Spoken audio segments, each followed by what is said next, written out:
Assalamualaikum दोस्तों, Assalamualaikum students, hope so you all are fine, you all are doing well, doing something bigger productive and positive. उम्मीद है आप तमाम बच्चे बखैर भी हैं और अपनी ज़िंदगी में कुछ अच्छा बड़ा बेहतर प्रोडक्टिव पॉजिटिव करते चले जा रहे हैं। अच्छा बच्चों, आज मैं एक बड़ी इंपॉर्टेंट बात के साथ हाज़िर हुआ हूँ। जैसे कि हम लोग अपने एक सीरीज़ ऑफ गेस्ट लेकर चल रहे हैं, 10th के गेस्ट भी हमने कोशिश की कि बच्चों के लिए आसानी पैदा की जाए। फिर हमने सेकेंडरी के गेस्ट भी बनाए, बच्चों के लिए आसानी पैदा करने की कोशिश की गई। नाउ इट्स फर्स्ट ईयर के लिए भी गेस्ट बनाए जा रहे हैं ताकि बच्चों के लिए आसानी पैदा की जा सके, बच्चे स्मार्टली काम कर सकें और स्मार्टली नंबर ले सकें। कहानी कुछ ऐसे है कि गेस्ट के साथ साथ मैंने बहुत इंपॉर्टेंट इन्फॉर्मेशन भी बच्चों के साथ शेयर करने का आज सोचा है, तो वो इन्फॉर्मेशन शेयर करनी शुरू करते हैं। लेट्स स्टार्ट, यहाँ से शुरू करते हैं। ये बेसिकली वीडियो है पंजाब बोर्ड के लिए, फिज़िक्स की वीडियो है। फिज़िक्स के सब्जेक्ट के ऊपर हम बात करेंगे। हम MCQs के अलावा बात शुरू करें शॉर्ट क्वेश्चंस के साथ। शॉर्ट क्वेश्चंस के आप जानते हो कि 3 पोर्शंस हैं और 3 पोर्शंस में से 3 सेक्शंस में से पहले में से भी 8 करने हैं, दूसरे में से भी 8 करने हैं और तीसरे में से 6 करने हैं। हाँ, इंपॉर्टेंट बात यह है कि जो पहला पोर्शन है वो 1, 2, 3 और 6 क्वेश्चंस पर मबनी होगा। यानी जो शॉर्ट क्वेश्चन बनेंगे वो 1st, 2nd, 3rd और 6th चैप्टर में से बनेंगे। थर्ड पोर्शन के 3rd सेक्शन के जो क्वेश्चंस हैं वो बनेंगे 4th, 5th, 7th और 8th चैप्टर में से। बच्चों को ये बताने का मकसद क्या है? बच्चों को ये बताने का मकसद ये है कि बहुत सारे बच्चे चैप्टर नंबर 9, 10 और चैप्टर नंबर 11 को ईजी ले लेते हैं, चैप्टर नंबर 9, 10 और 11 को अटैम्प्ट नहीं करते, या यू कैन से दैट उसे प्रिपेयर नहीं अच्छे तरीके से करते। इसका नुकसान क्या होता है? अगर आप देखें तो ये जो 3rd सेक्शन है शॉर्ट क्वेश्चन का, ये चैप्टर नंबर 9, 10 और 11 पर बेस करता है। सो अगर आप ये प्लान कर रहे हैं कि चैप्टर नंबर 9, 10 और 11 को आप चॉइस पर छोड़ देंगे तो आप अच्छी खासी ट्रबल का शिकार होने वाले हैं, क्योंकि पूरे का पूरा एक शॉर्ट क्वेश्चन का सेक्शन चैप्टर नंबर 9, 10 और 11 पर बेस करता है। इसके अलावा लॉन्ग क्वेश्चंस में 9 और 10 का इकट्ठा पेयर है और 11 7 के साथ है। तो 2 शॉर्ट क्वेश्चन, एक पूरे का पूरा शॉर्ट क्वेश्चन का सेक्शन और 2 लॉन्ग क्वेश्चन डिस्टर्ब होने के चांसेस हैं। और अगर आप इसकी वेटेज का अंदाज़ा लगाएं तो उसकी वेटेज अच्छी खासी बनती है। वेटेज से मुराद ये है कि ये 6 शॉर्ट क्वेश्चन है, 6 मीन्स 12 नंबर यहाँ से और तकरीबन 16 नंबर यहाँ से। 16 नंबर ले लें और 12 नंबर ले लें तो you will be at the loss of 28 marks. तो सिर्फ 3 चैप्टर्स ना करने की वजह से 28 नंबर का लॉस आप कर सकते हैं। तो इसीलिए मैं बच्चों को ये इंपॉर्टेंस देना चाह रहा हूँ कि जो बच्चे 9, 10 और 11 चैप्टर को छोड़ देते हैं, या 9, 10 और 11 चैप्टर को कहते हैं कि यार चलो खैर आखिरी चैप्टर है। आमतौर पे ऐसा ही होता है कि आखिरी चैप्टर को जो है ना घर की मुर्गी दाल बराबर किसी किस्म की इंपॉर्टेंस नहीं दी जाती। तो जो ये प्लान कर रहे हैं कि हम 9, 10 और 11 चैप्टर को नहीं देखेंगे, खैर है पहले 8 चैप्टर कर भी लिए हैं तो बहुत है, इतना ही काफ़ी है, तो वो ये देख लें कि वो अपने 28 नंबर सीधे दाव पे लगा रहे हैं। सीधे 28 नंबर जो है वो लॉस हो सकते हैं उनके। अब इसका तरीका क्या है, मैं चैप्टर बाय चैप्टर बताना शुरू करूंगा और आगे लेके चलूंगा तो मैं आपको बताऊंगा कि आपने किस चैप्टर को किस तरह से प्रिपेयर करना है। अच्छा जी, अब अगर लॉन्ग क्वेश्चंस की बात कर ली जाए तो लॉन्ग क्वेश्चन की जो पेयरिंग है, वो जो पहला लॉन्ग क्वेश्चन है वो 2, 3 चैप्टर में से आएगा। इधर 2 में से लॉन्ग और इसमें से न्यूमेरिकल, या 2 में से न्यूमेरिकल, 3 में से लॉन्ग। तो ये किसी को भी नहीं पता होता। This is the surprise for you. ये आपके लिए पेपर में सरप्राइज़ होता है, आपको प्रिपेयर करने होते हैं। तो 2, 3 में से लॉन्ग का पेयर बनेगा, 4, 8 में से लॉन्ग का पेयर बनेगा, 5, 6 में से लॉन्ग का पेयर बनेगा, 7, 11 में से, 9, 10 में से लॉन्ग का पेयर बनेगा। अब यहाँ पे फिर इंपॉर्टेंट बात, फर्स्ट चैप्टर में से कोई लॉन्ग नहीं बनना। तो फर्स्ट चैप्टर का मतलब है फिर बिल्कुल भी इंपॉर्टेंट नहीं है, फर्स्ट चैप्टर को बिल्कुल भी नहीं करना चाहिए, तैयार है ना भाई, लॉन्ग तो नहीं बनना उसमें से। लेकिन मैं आपको बताऊँ, फर्स्ट चैप्टर में से आपके तकरीबन 10 से 12 नंबर का पेपर आना है। तो ये देख लें, फर्स्ट चैप्टर में से 10 से 12 नंबर का पेपर आना है। बेशक उसमें से सिर्फ 2 टॉपिक्स हैं, तो उसकी इंपॉर्टेंस का अंदाज़ा लगा लें। 10 से 12 नंबर का पेपर सिर्फ फर्स्ट चैप्टर में से, कोई लॉन्ग भी नहीं है। अब 10 से 12 नंबर का पेपर फर्स्ट चैप्टर में से कैसे आएगा, सुन लें। तकरीबन 2 MCQs आने हैं फर्स्ट चैप्टर में से, पक्के कन्फर्म। 4 शॉर्ट क्वेश्चन आने हैं फर्स्ट चैप्टर में से।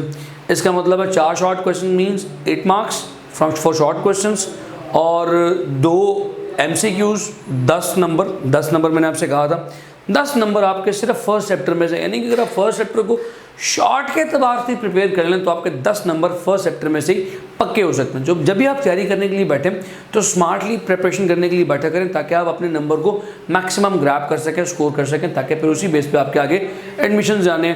और यहाँ पे इम्पॉर्टेंट भी इसीलिए कि जो आपके इन सारे सब्जेक्ट्स में मार्क्स होंगे वही मार्क्स आपके डबल होके आर्ट्स में भी बन जाएंगे और आपके यही मार्क्स आपको you can say that double होके आपकी परसेंटेज को इंक्रीज कर सकते हैं, इन्हांस कर सकते हैं। तो भाई फर्स्ट चैप्टर में से 4 शॉर्ट क्वेश्चन हैं, 2 MCQs हैं। इसको प्रिपेयर कैसे किया जाए, इसमें से इंपॉर्टेंट क्या है, इसमें से आपने मैं बोलता जाऊंगा, आपने कॉपी पेंसिल ले लेनी है और पॉज कर करके वीडियो को लिखते जाना है। एक्यूरेसी और प्रेसिशन इन बहुत इंपॉर्टेंट टॉपिक्स हैं, इन्हीं की डेफिनेशंस पूछी जा सकती है, इन्हीं की एग्जाम्पल पूछी जा सकती है। और अगर आप थोड़ा सा आगे आ जाएं, मेजरमेंट ऑफ फाइनल अनसर्टेनिटी है।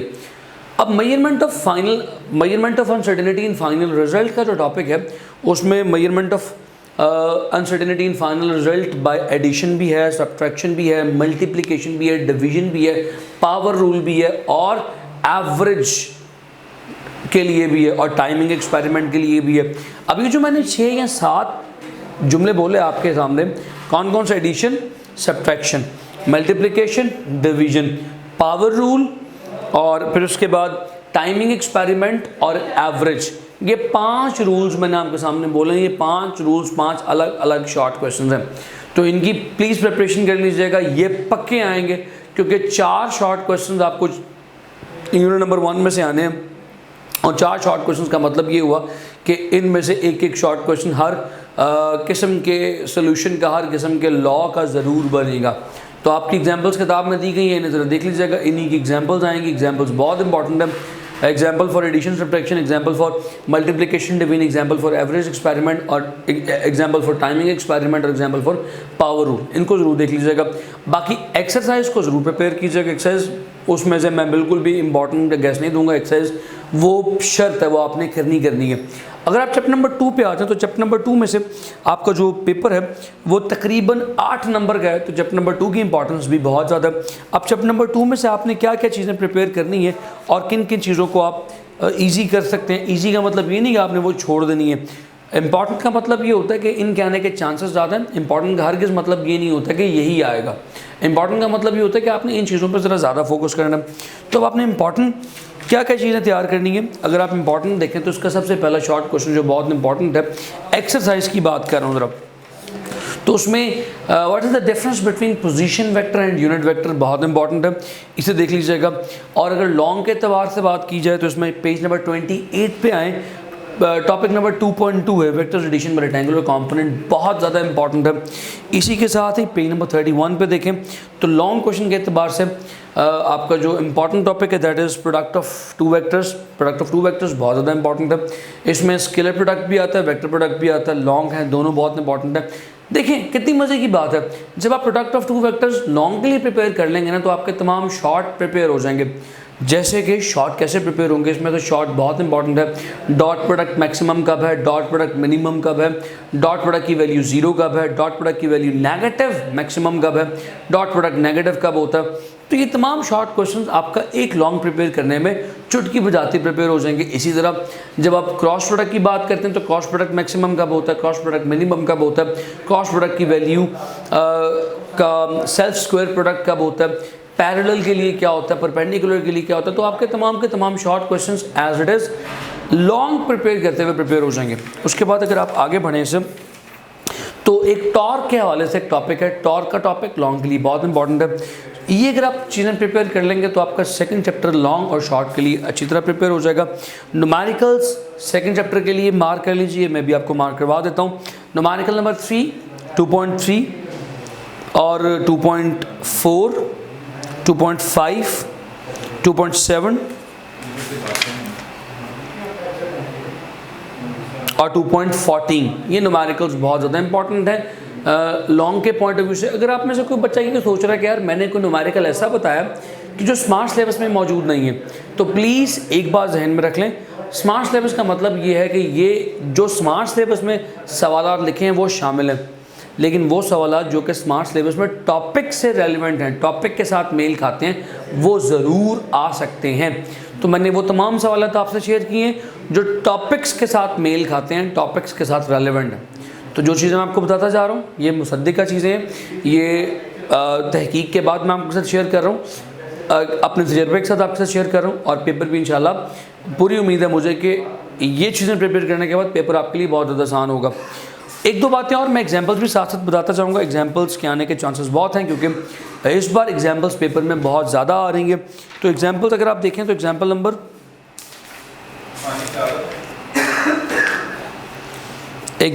2.4 ज़रूर प्रिपेयर कीजिएगा। अब आप कह रहे होंगे कि एग्जांपल शायद पेपर में शामिल नहीं है, तो ये एग्जांपल क्योंकि टॉपिक से रेलिवेंट है तो ये आ सकती है। और एग्जांपल नंबर इसी के साथ let me open the book. Example number 2.3 और 2.5 ये ज़रूर कीजिएगा। लो जी, अब जरा चैप्टर नंबर 3 पे आ जाइए। चैप्टर नंबर 3 की अगर हम बात करें तो चैप्टर नंबर 3 में से कितना पेपर बन सकता है? 3 इसमें से 2 इसमें से जो बनेंगे वो MCQs बनेंगे और 4 शॉर्ट क्वेश्चंस। तो 10 नंबर ये, और लॉन्ग भी तो है, तो 10 से 15 नंबर का पेपर आपका सिर्फ चैप्टर नंबर 3 में से बन सकता है। तो 10 से 15 नंबर का मतलब है इसमें से बहुत ज़्यादा इम्पॉर्टेंट और हैवी सवालात आ सकते हैं। और इसमें से आपको प्रिपेयर कैसे करना है और प्रिपेयर क्या करना है, तो चलिए जी इसकी प्रिपरेशन की तरफ बात करते हैं। तो मोमेंटम और सेकंड लॉ में रिलेशन, मोमेंटम और सेकंड लॉ के लिए ये मोमेंटम ऑफ फोर्स के दरमियान रिलेशन शॉर्ट के लिए भी इंपॉर्टेंट है, लॉन्ग के लिए भी इंपॉर्टेंट है। Law of conservation of mass बहुत ज़्यादा इंपॉर्टेंट है लॉन्ग के लिए। फिर इसी के साथ ही elastic and inelastic collision long के लिए बहुत इंपॉर्टेंट है। Cases of elastic and inelastic collision ज़रूर कीजिएगा, ना छोड़िएगा इसमें से। और अगर आप डायरेक्टली जंप करें रॉकेट प्रोपल्शन के ऊपर तो उसमें से पढ़ेंगे तो MCQs बेतहाशा MCQs उसमें से निकल सकते हैं। और अगर आप इससे आगे हैं तो projectile motion is the biggest and the most favourite topic. इसमें से बेपनाह शॉर्ट क्वेश्चंस, बेपनाह MCQs और बेपनाह लॉन्ग क्वेश्चंस के पार्ट्स बन सकते हैं। मतलब किस तरह से बनेगा, वो कह सकते हैं right a note on projectile motion, तो आपको सारा लिखना पड़ेगा। वो आपसे कह सकते हैं right a note on projectile motion and write down the formula for time of flight and height of projectile, तो आपको वो लिखना पड़ेगा। तो प्रोजेक्टाइल को बिल्कुल भी नहीं छोड़ना आपने। अब अगर आप ज़रा एग्जाम्पल्स की बात कर लें तो एग्जाम्पल नंबर जल्दी से देख लें। एग्जाम्पल्स में एग्जाम्पल नंबर 3.3 मार्क करते जाएँ किताब पे, वीडियो पॉज करके देखते जाएँ। एग्जाम्पल नंबर 3.3 बताई मैंने आपको। एग्जाम्पल नंबर 3.6 और एग्जाम्पल नंबर 3.7 इनको ज़रूर कर लें। शॉर्ट क्वेश्चंस आपने सारे अपने स्मार्ट सिलेबस के मुताबिक ज़रूर करने हैं। अब ज़रा न्यूमेरिकल्स की बात कर लें। न्यूमेरिकल नंबर 3.6, 3.4, 3.9 और 3.10 और नेक्स्ट पेज पे 3.11 और 3.14, 3.14 और 3.13 ये ज़रूर कीजिएगा। इंपॉर्टेंट मैंने आपके साथ शेयर कर दिए। अगर आप चैप्टर 4 की बात करें तो चैप्टर 4 में इसी तरह बहुत ज़्यादा इंपॉर्टेंस कहाँ मिले। इसमें से जो चीज़ लॉन्ग के अतबार से आपने करनी है, work done by the gravitational force बहुत ज़्यादा इंपॉर्टेंट लॉन्ग है। Work done by the gravitational field जिसमें एब्सोल्यूट पोटेंशियल एनर्जी आती है, एब्सोल्यूट पोटेंशियल एनर्जी बहुत ज़्यादा इंपॉर्टेंट है। और पावर का टॉपिक शॉर्ट के लिए बहुत ज़्यादा इंपॉर्टेंट है। अगर आप आगे बढ़ें तो वर्क एनर्जी प्रिंसिपल शॉर्ट के लिए बहुत इंपॉर्टेंट है। Inter conversion of energy long के लिए बहुत इंपॉर्टेंट है। मैंने लॉन्ग आपको 3 बताए हैं, work done by the gravitational force, absolute potential energy और interconversion of energy. 3 chapter, एक चैप्टर में से अगर 3 लॉन्ग आपको बताए जा रहे हैं तो ये सफिशिएंट है, इनको ज़रूर कीजिएगा, छोड़िएगा मत। एस्केप वेलोसिटी शॉर्ट के लिए बहुत इंपॉर्टेंट है। अगर आप इस चैप्टर की एग्जाम्पल्स की बात करें तो एग्जाम्पल नंबर 4.1, एग्जाम्पल नंबर 4.2 और साथ ही साथ चलते चलते इसमें अगर आप देखते जाएँ तो एग्जाम्पल नंबर 4.3, ये 3 एग्जाम्पल्स बहुत इंपॉर्टेंट हैं। शॉर्ट क्वेश्चंस आपने सारे करने हैं। न्यूमेरिकल्स की बात कर लें तो न्यूमेरिकल नंबर 2 बहुत इंपॉर्टेंट है। Numerical number 4, numerical number 3, numerical number 7, numerical number 8 और न्यूमेरिकल नंबर 9 ये ज़रूर कीजिएगा, मत छोड़िएगा। अगर आप 5वें चैप्टर की बात कर लें तो 5वें चैप्टर में से क्या चीज़ करनी है आपने, 5वां चैप्टर फिर बहुत ज़्यादा इंपॉर्टेंट है। इसमें से सेंट्रीपिटल फोर्स लॉन्ग में बिल्कुल आ सकता है, मोमेंट ऑफ इनर्शिया और law of conservation of angular momentum 3 हो गए। चौथा और आखिरी इसके बाद मैं आपसे नहीं कहूँगा, rotational kinetic energy of disc और हूप, ये rotational kinetic energy itself long में आ सकता है। ये आपके बिल्कुल श्योरिटी के साथ पक्के होने चाहिए। अगर आप आगे चलें इसमें तो एग्जाम्पल्स अगर देख लें इसकी तो एग्जाम्पल्स में एग्जाम्पल नंबर 5.5, एग्जाम्पल नंबर 5.4 और एग्जाम्पल नंबर 5.2, 2, 5 और 4 ये एग्जाम्पल्स हो गई। और साथ ही साथ न्यूमेरिकल्स की बात कर लें तो न्यूमेरिकल नंबर 1, 2, 5, 6, 7 और 9, these are the important numericals. 9 थोड़ा सा लेंथी है मगर आपको करना है।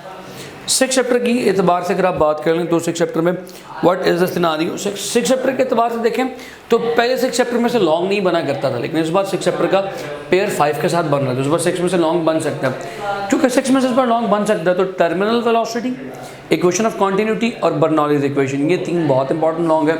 लेकिन टॉरिसेलिस थ्योरम भी लॉन्ग के लिए बन सकता है, लॉन्ग के लिए एक अच्छा टॉपिक है, लॉन्ग उसमें से बहुत अच्छा और खूबसूरत किस्म का बन सकता है। बर्नौलीज इक्वेशन और इक्वेशन ऑफ कॉन्टिन्यूटी आपने ज़रूर करना है। साथ ही साथ कुछ वक्त टर्मिनल वेलोसिटी पे दीजिएगा और कुछ वक्त टॉरिसेलिस थ्योरम पे दीजिएगा। ये छोटे टॉपिक्स हैं, इजीली हो जाएंगे। और अगर आप इनकी एग्जांपल्स की बात करें तो एग्जांपल नंबर 6.2 ज़रूर कीजिएगा, एग्जांपल नंबर 6.3 ज़रूर कीजिएगा। और न्यूमेरिकल्स में second numerical, fourth numerical, fifth numerical, seventh numerical और न्यूमेरिकल नंबर 9 ज़रा टेक्निकल है, इंपॉर्टेंट है, ज़रूर कीजिएगा। आगे चलते हैं चैप्टर नंबर 7 पे। चैप्टर नंबर 7 इटसेल्फ बहुत ज़्यादा इंपॉर्टेंट है। 7 का पेयर 11 के साथ आ रहा है, इसको 11 के साथ प्रिपेयर करना है आपने। 7 में से जो लॉन्ग इंपॉर्टेंट है, simple harmonic motion and uniform circular motion बहुत इंपॉर्टेंट है। साथ ही साथ इसी के इसमें तीनों चीज़ें हैं, वेलोसिटी पूछ सकते हैं, एक्सेलरेशन पूछ सकते हैं, हॉरिजॉन्टल मास स्प्रिंग सिस्टम और सिंपल पेंडुलम। 3 लॉन्ग हो गए, चौथा इसके अलावा और कोई नहीं आएगा। Energy conservation and simple harmonic motion ज़रूर कीजिएगा, यही 4 बनेंगे, इसके अलावा और कोई नहीं बनेगा। और इसमें से जो एग्जांपल्स हैं, एग्जांपल नंबर 7.2 देख लीजिएगा, एग्जांपल नंबर 7.1 देख लीजिएगा, 7.1, 7.2। और न्यूमेरिकल्स की बात करें तो numerical number 2, numerical number 3, numerical number 4, 5, numerical number 8 smart syllabus में नहीं है लेकिन बिल्कुल आ सकता है। तो कमेंट्स में ये मत लिखिएगा कि सर स्मार्ट सिलेबस में नहीं है, आप वो भी बता रहे हैं। मैं आपको वो टॉपिक्स और वो सवाल बता रहा हूँ जो कि स्मार्ट सिलेबस के टॉपिक से रेलिवेंट है। न्यूमेरिकल्स वो बता रहा हूँ, मिसाल के तौर पे अगर सिंपल पेंडुलम का टॉपिक शामिल है तो सिंपल पेंडुलम के टॉपिक के साथ सिंपल पेंडुलम के न्यूमेरिकल भी आ सकते हैं। तो अगर एक्सरसाइज में कोई ऐसा सवाल जो कि सिंपल पेंडुलम से रिलेट करता है लेकिन शामिल नहीं है, स्मार्ट सिलेबस में नहीं लिखा हुआ, तो आप ये मत समझिएगा कि वो एक्सक्लूडेड है, क्योंकि टॉपिक सिंपल पेंडुलम का शामिल है तो वो सवाल भी उससे रिलेटेड आ सकता है। और अब चैप्टर नंबर 8 की बात कर लें। Chapter number 8 is the mega chapter, speed of sound bye Laplace, speed of sound bye Newton, ज़रूर कीजिएगा। Speed of sound, effect of temperature on speed of sound ज़रूर कीजिएगा। और उसके बाद that's it, stationery waves in air columns आपको आती होनी चाहिए लॉन्ग के लिए। और आखिर में बस इसके अलावा और कुछ नहीं, डॉपलर इफेक्ट शामिल नहीं है, उसमें परेशान होने की ज़रूरत नहीं है।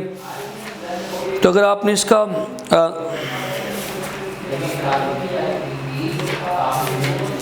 इसके न्यूमेरिकल्स देख रहे हैं तो न्यूमेरिकल्स में न्यूमेरिकल नंबर 3, 4 जो टेक्निकल न्यूमेरिकल है, इसमें 2 पार्ट्स हैं, कोई एक पार्ट पूछ लेगा। 3, 4, 5, 6 और दैट्स इट, बस इसके अलावा और कुछ नहीं। चैप्टर नंबर 9 को देख लीजिए। चैप्टर नंबर 9 में आपको यंग डबल्स एक्सपेरिमेंट आता होना चाहिए, बहुत लेंथी है। इसी के साथ ही आपके बहुत सारे शॉर्ट क्वेश्चंस कवर हो जाएंगे यहाँ पे। और फिर उसके बाद माइकलसन इंटरफेरोमीटर देख लीजिएगा, डायफ्रैक्शन ग्रेटिंग देख लीजिएगा और एंड पे डायफ्रैक्शन थ्रू द एक्सरेस या diffraction through the crystal structure, ठीक है, diffraction effect through the crystal structure, ये देख लीजिएगा। और उसके बाद आपकी अगर न्यूमेरिकल्स की बात कीजिए तो numericals would be numerical number 3, numerical number 4, numerical number 6, 7 और न्यूमेरिकल नंबर 9, इनको प्रिपेयर कर लीजिएगा। और चैप्टर नंबर 10 में से सिंपल माइक्रोस्कोप शॉर्ट के लिए इंपॉर्टेंट है, लॉन्ग के लिए इतना इंपॉर्टेंट नहीं है। कंपाउंड माइक्रोस्कोप, एस्ट्रोनॉमिकल टेलीस्कोप और speed of sound, sorry speed of light, इनको ज़रूर प्रिपेयर कीजिएगा। बाकी जो ऑप्टिकल फाइबर, इसमें से बहुत सारे शॉर्ट बन सकते हैं, इन्हें शॉर्ट के लिए ज़रूर तैयार कीजिएगा। मल्टी मोड स्टेप इंडेक्स क्या है, सिंगल मोड स्टेप इंडेक्स क्या है, और टोटल इंटरनल रिफ्लेक्शन क्या होती है, प्रिंसिपल ऑफ ऑप्टिकल फाइबर क्या है, ये तमाम चीज़ें शॉर्ट के लिए एक दफ़ा पढ़िएगा ज़रूर, आपको इनका पता होना चाहिए। स्नेल्स लॉ क्या है, स्नेल्स लॉ की फॉर्म आपसे पूछी जाती है और इस बार पूछी भी जाएगी, ये मैं आपको गारंटी से कह रहा हूँ। और इसमें जो न्यूमेरिकल्स है, न्यूमेरिकल नंबर 3, 4, 6, 8 और 9 ज़रूर कीजिएगा। इन दी एंड अगर आप न्यूमेरिकल चैप्टर नंबर 11 की बात करें तो प्रेशर ऑफ द गैस बहुत इंपॉर्टेंट है, लंबी सारी डेरिवेशन है, आ सकती है इस बार। एग्जाम्पल नंबर 1, एग्जाम्पल नंबर 2 ज़रूर कीजिएगा। इंटरनल एनर्जी की डेफिनेशन इंपॉर्टेंट है। Internal energy the state function साबित करें, ये शॉर्ट क्वेश्चन बहुत इंपॉर्टेंट है। वर्क हीट शॉर्ट क्वेश्चन के लिए बहुत ज़्यादा इंपॉर्टेंट है। फर्स्ट लॉ ऑफ थर्मोडायनामिक्स बहुत इंपॉर्टेंट है। एक शॉर्ट क्वेश्चन यहाँ से बना करता है कि जी show that how first law of thermodynamics is according to the law of conservation of energy. या ये भी सवाल आया करता है कि जी how human body is according to the first law of thermodynamics. तो ये शॉर्ट क्वेश्चन आपको आते होने चाहिए। आइसोथर्मल एक्सपेंशन लॉन्ग के लिए इंपॉर्टेंट है। एडियाबैटिक प्रोसेस, आइसोथर्मल प्रोसेस, मैंने एक्सपेंशन बोल दिया गलती से। आइसोथर्मल प्रोसेस और एडियाबैटिक प्रोसेस बहुत इंपॉर्टेंट है लॉन्ग के लिए। CV minus CV is equal to R long के लिए बहुत इंपॉर्टेंट है। और कार्नोट थ्योरम लॉन्ग के लिए बहुत इंपॉर्टेंट है। और इसमें से जो आपके यू कैन से न्यूमेरिकल्स है, न्यूमेरिकल नंबर 1, 2, 3, 7, 8 और 11, ये वाले न्यूमेरिकल ज़रूर प्रिपेयर कीजिएगा। और अब अपनी प्रिपरेशन को उम्दा और बेहतरीन तरीके से कीजिएगा। अपनी दुआ में मुझे याद रखिएगा। Thank you so much. Take care of yourself. अल्लाह हाफ़िज़।